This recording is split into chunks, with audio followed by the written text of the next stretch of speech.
pedang ini naga puspa. Selamatkan dia. Jangan sampai jatuh ke tangan pendekar berwatak jahat.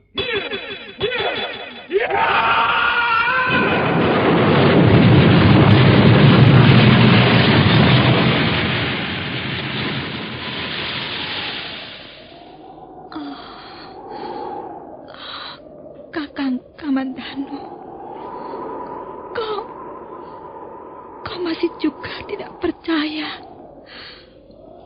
bahwa aku mencintaimu. Mesin, maafkan aku, Mesin. Mesin. Mesin!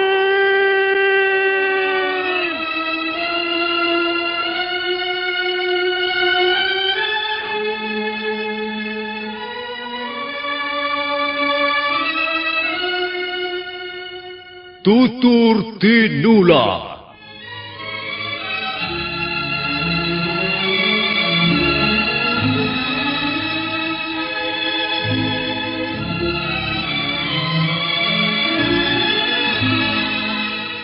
Sebuah sandiwara radio serial, produksi Sanggar Cerita dan teater Sanggar Prativi.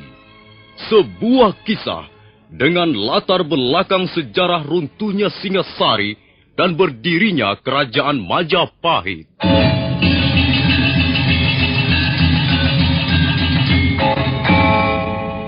Sandiwara ini didukung oleh pemain-pemain radio yang sudah ternama. Ferry Fadli, Yvonne Rose, dan Eli Ermawati.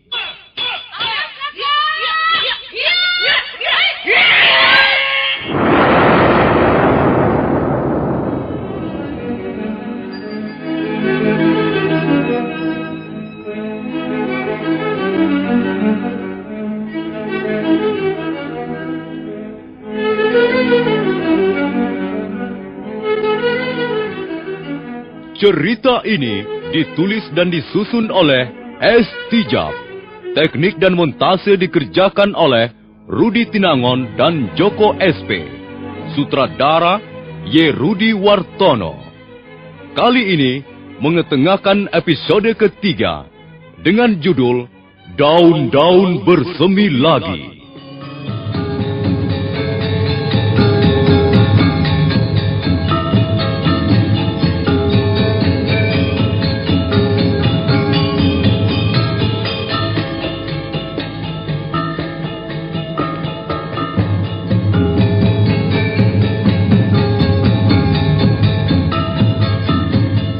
Dalam seri yang ke-63 ini didukung oleh para pemain Bambang K. sebagai Kebo Mudarang, Yvonne Rose sebagai Sakawuni, Lukman Tambose sebagai Empu Tong Bajil, Margaret sebagai Dewi Sambi, Haryoko sebagai Empu Renteng, Edi Dosa sebagai Lo Sisan, Eli Ermawati sebagai Mesin, Wenda sebagai Jaran Bangkal, dan pembawa cerita Nusri.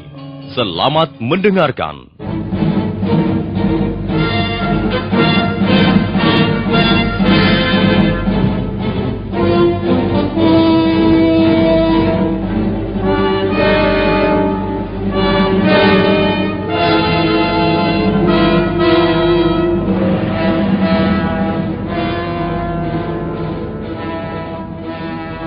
Dewi Sambi, adik seperguruan Empu Tong Bajil, sangat geram melihat tingkah laku gadis aneh yang seenaknya.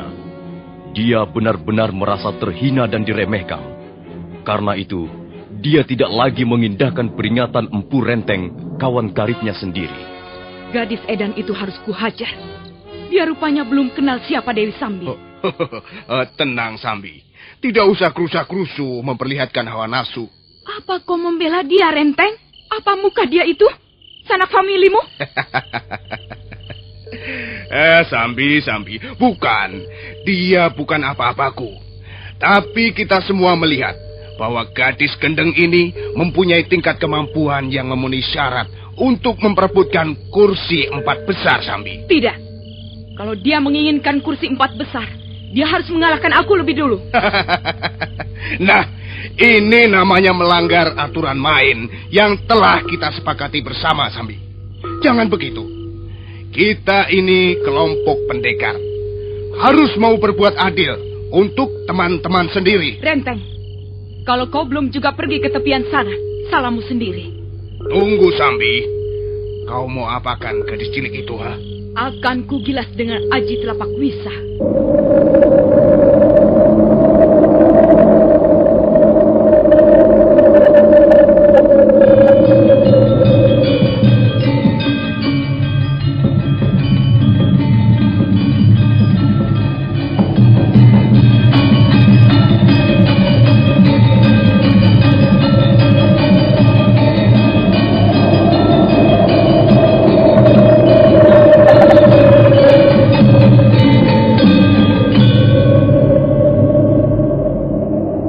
Wanita cantik tapi berwajah sangar yang bernama Dewi Sambi segera menarik kakinya 2 langkah ke samping. Kedua belah telapak tangannya digosok-gosokkan dan segumpal asap hitam mengepul mengeluarkan bau amis yang amat keras. Itulah aji telapak wisa.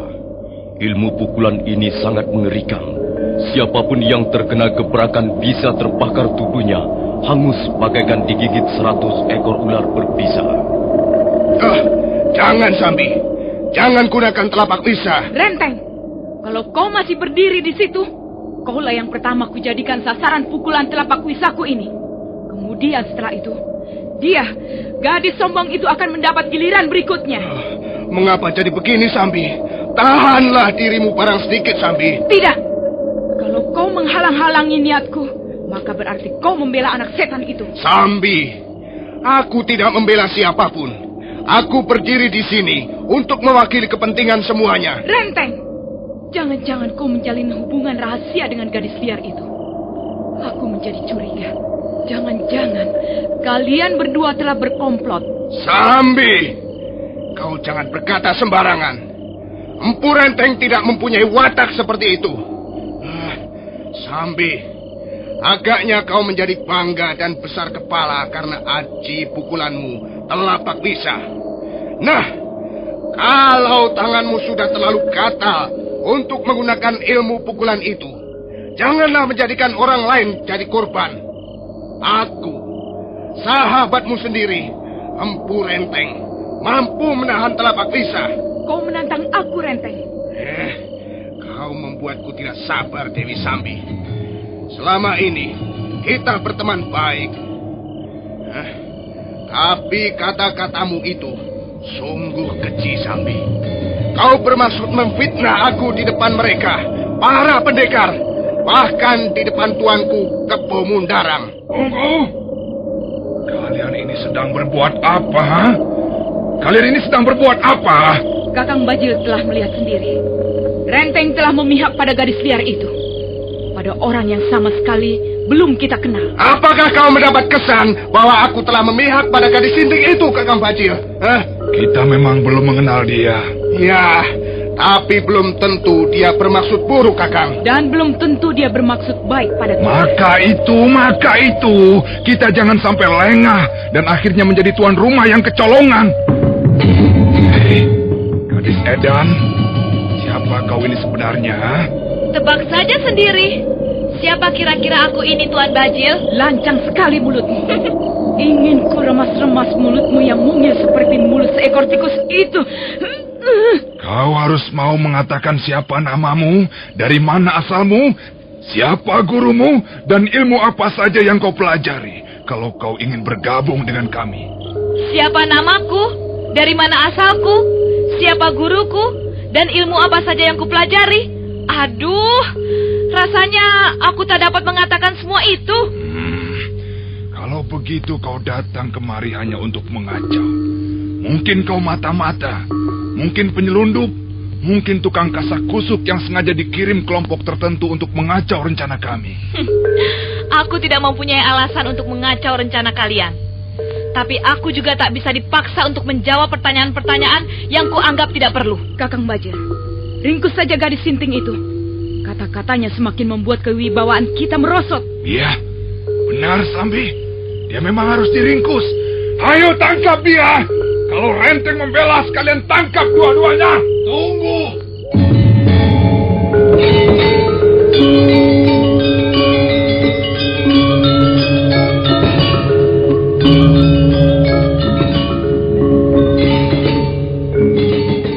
Kebo Mundarang, Pati Kediri yang sejak tadi duduk dengan tenang di barisan depan, nampak berjalan tegap menuju tengah pelataran Candi Sorabana.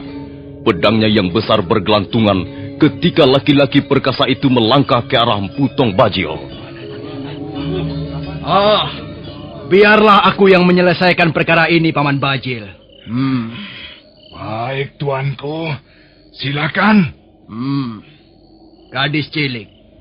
Sejak tadi ku perhatikan kau mempunyai tingkah laku dan penampilan serba aneh. Apakah hal ini kau lakukan untuk menutupi siapa dirimu yang sesungguhnya? Aku tidak menutupi siapa diriku. Aku hanya ingin melakukan hal-hal yang kuanggap perlu. Lalu kau mau apa datang kemari? Aku ingin bergabung dengan kelompok pendekar pendukung pemerintah Kediri. Mengapa kau ingin bergabung dengan kami? Apa alasanmu? Aku mempunyai alasan pribadi yang tidak bisa seluruhnya kukatakan pada siapapun. Tapi aku bisa menjelaskan barang sedikit. Supaya kalian tahu, aku ingin bergabung dengan kalian karena aku membenci pemerintahan Singasari. Aku benci para pejabat pemerintahan Singasari. Kalau mendapat kesempatan, aku akan membunuh mereka semuanya. Iya, akan kubunuh mereka dengan tanganku ini. Akan kubunuh mereka satu persatu. Mereka itu orang-orang yang sok berkuasa. Mereka banyak merugikan rakyat jelata. Mereka menindas dan berlaku sewenang-wenang. Dan mereka harus menanggung dosa-dosanya. Tapi aku tahu bahwa tidak mungkin aku bergerak sendiri. Aku membutuhkan teman. Itulah sebabnya aku mau bergabung dengan kalian. Tapi terserah, aku tidak memaksa. Kalau kalian keberatan, aku akan bertindak sendiri. Tunggu dulu. Baiklah. Aku tahu kau menyimpan rasa dendam. Entah kepada siapa. Baiklah. Kalau begitu, barangkali kita bisa kerjasama. Aku tidak ingin menjadi juara. Kemampuan yang kumiliki sekarang ini hanya akan kupergunakan untuk membalas rasa sakit di hatiku. Bagus. Pemerintah Singasari memang brengsek. Dan sekarang ini, kaki tangan Kertanegara masih banyak berkeliaran di mana-mana. Juga menantu Kertanegara, Sanggrama Wijaya, hidup dalam pelarian. Nah, pastilah mereka sakit hati dan ingin membalas dendam. Itulah tugas kita, untuk membasmi mereka, supaya pemerintah Kediri menjadi bersih dari gangguan musuh-musuh bayangan. Jadi bagaimana? Aku diterima bergabung dalam kelompok kalian? Tentu kami terima dengan senang hati. Kami juga membutuhkan sekutu-sekutu yang tangguh, yang bertanggung jawab, yang berdiri di atas satu kepentingan. Ialah menumpas habis sisa-sisa kekuatan Singasari dari muka bumi ini. Nah, sekarang aku tidak pusing-pusing lagi mengenai kursi 4 besar itu. Kaulah yang harus duduk sebagai orang keempat setelah Empu Tong Bajil, Dewi Sambi, dan Empu Renteng. Bagaimana pendapatmu, Paman Bajil? Kau setuju? Apa yang tuanku anggap baik dan tepat, tentu akan saya dukung sepenuhnya, tuanku. Bagus. Terima kasih atas pengertianmu. Kau Dewi Sambi, bagaimana pendapatmu? Pendapat saya sama dengan Kakang Bajil. Hanya saja, gadis itu harus belajar sedikit tata kesopanan, supaya tidak sering menimbulkan kesalahpahaman di antara teman sendiri. Dan kau Empu Renteng, apakah kau keberatan?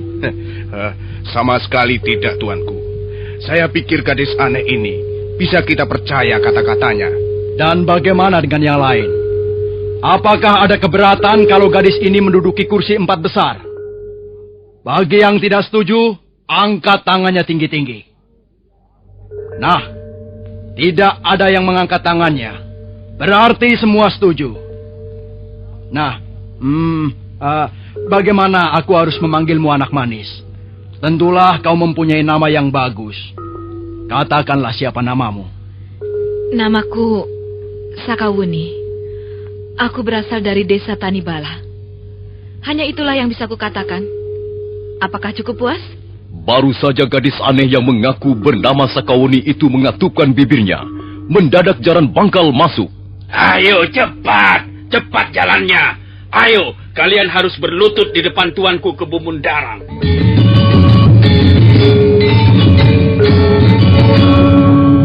Hai, siapa mereka yang kau bawa-bawa ini, jaran bangkal? Mereka kami tangkap ketika sedang mengintip jalannya pertandingan dari atas bukit itu, Kakang Bajil.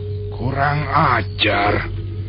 Rupanya banyak tamu-tamu yang datang dengan maksud yang kurang baik, tuanku. Tenanglah. Biar aku yang akan memeriksa mereka. Kalian sepertinya bukan penduduk asli daerah ini. Iya, benar. Kami berasal dari negeri yang jauh. Ribuan pal dari pulau ini. Lalu apa maksud kedatangan kalian ke Tanah Japa? Maaf, kami tak bisa mengatakannya. Karena ini merupakan rahasia yang harus kami pegang teguh. Kalian orang suruhan. Kalian mempunyai pimpinan. Tidak, kami tidak disuruh oleh siapapun. Kami datang ke negeri ini semata-mata hanya terbawa oleh nasib. Perahu yang kami tumpangi diserang badai dan kami terdampar di pantai Tuban. Mustahil kalian mengintip pertemuan kami. Kalau kalian tidak punya maksud-maksud tertentu. Aku dan istriku hanya sekedar mampir di tempat ini. Mana tujuan kalian yang semestinya? Maaf, kami tak bisa mengatakannya. Kami hanya ingin mencari suatu desa, walaupun kami belum tahu pasti apa yang bisa kami lakukan di sana. Kami ini seperti kapas tertiup angin. Kami adalah orang-orang yang merdeka. Kami tidak bermaksud mencari musuh. Kami ingin berteman dengan siapa saja. Iya, bangsa kami adalah bangsa yang cinta pada persahabatan. Cukup. Kalian pikir aku percaya? Ayo prajurit, tangkap 2 orang asing itu.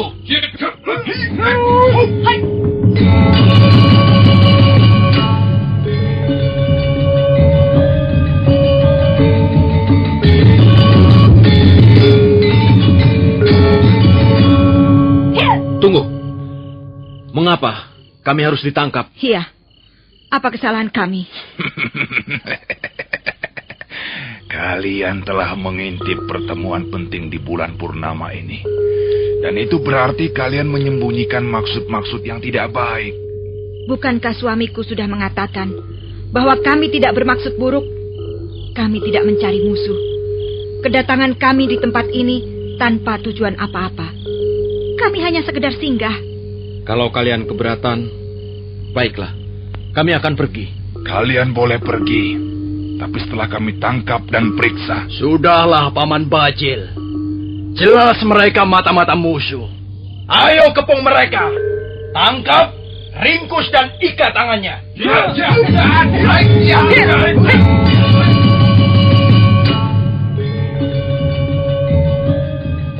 Pendekar Lo dan Mesin terpaksa mengadakan perlawanan sengit ketika 12 orang prajurit maju serentak. Tapi perlawanan itu hampir tak banyak artinya karena jumlah lawan mereka cukup besar. Oh, cepat, ambil pedangmu loh. Kalau tidak, kita bisa mati konyol. Iya, baiklah. Hati-hati, kau jangan jauh-jauh dariku, Mesin.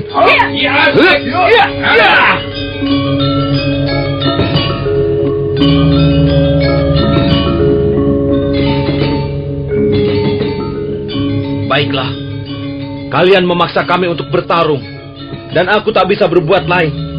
Kami harus membela diri demi keselamatan kami.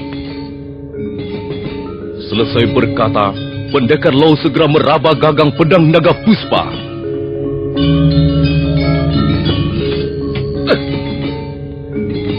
Semua yang berdiri di tengah pelataran Candi Sorabana tertegun sesaat begitu melihat pedang naga puspa keluar dari warangkannya. Dan mereka menatap pendekar Lo yang berdiri tegak, sementara tangan kanannya erat menggenggam sebilah pedang besar yang bentuknya aneh. Hei, mengapa kalian diam dan tidak berkutik seperti cangkrik terpijak? Ayo, tangkap mereka. Bunuh saja kalau mau melawan.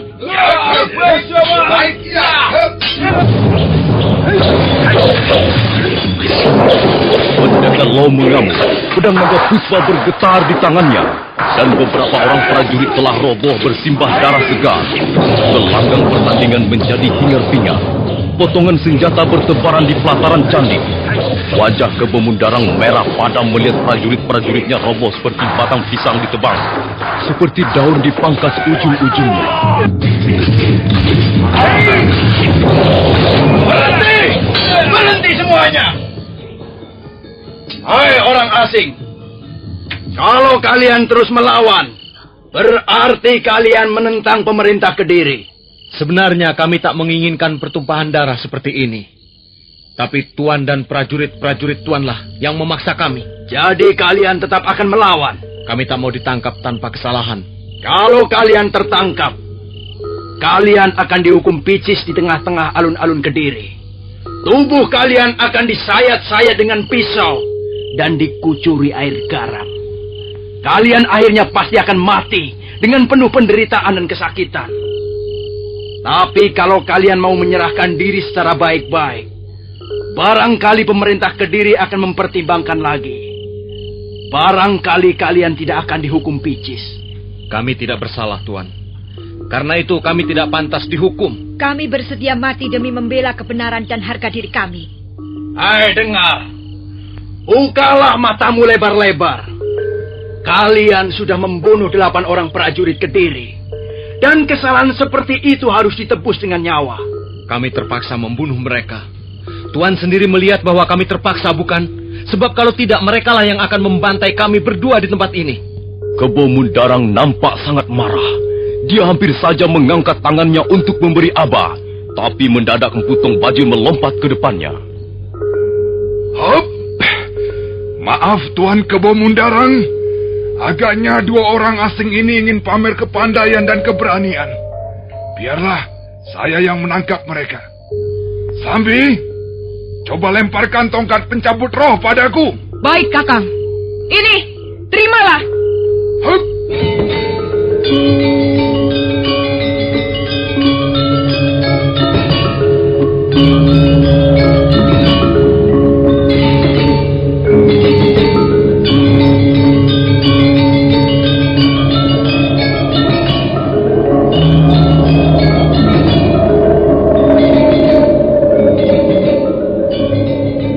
Tongkat pencabut roh adalah senjata andalan Empu Bajil.